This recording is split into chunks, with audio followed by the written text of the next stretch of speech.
Eu tenho medo de acordar sem o teu corpo junto ao meu.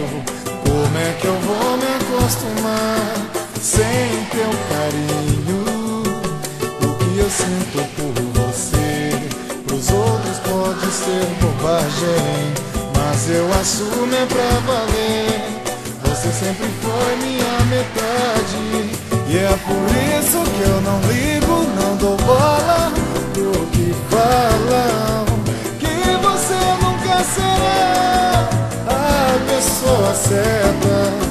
Acredita em nós e a minha voz no peito não se cala, e você comigo é que o coração